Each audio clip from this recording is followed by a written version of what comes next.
tampak damai-damai saja kan antara Prabowo dengan Jokowi.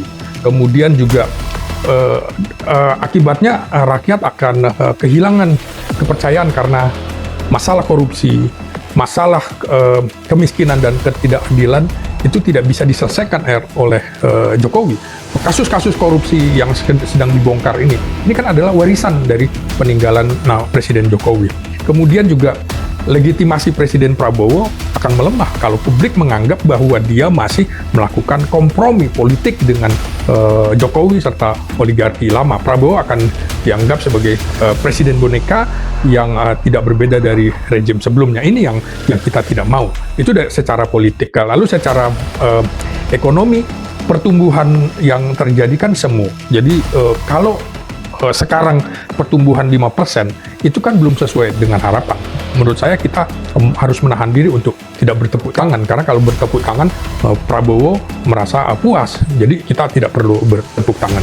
Jadi memang angka PDB dianggap nanti dibesar-besarkan, kemudian ada ketimpangan wilayah, terjadi pengangguran tetap besar, kemudian juga krisis pangan tetap terjadi.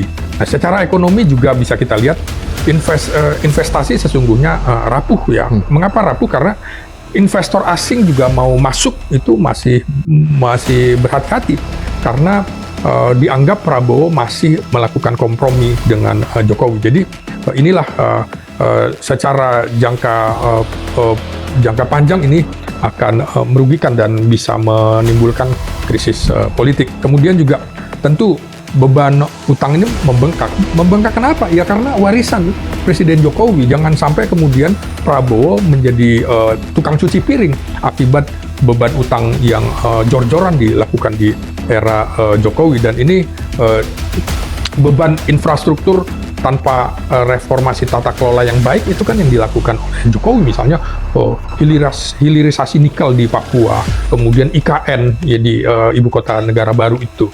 Nah, kemudian secara sosial ini juga yang harus dipahami bahwa kalau Prabowo dianggap masih berkompromi dengan Jokowi dan oligarki lama, maka krisis kepercayaan akan turun terhadap Prabowo. Masyarakat akan semakin skeptis terhadap pemerintahan dan elit politik pemerintahan Prabowo Subianto.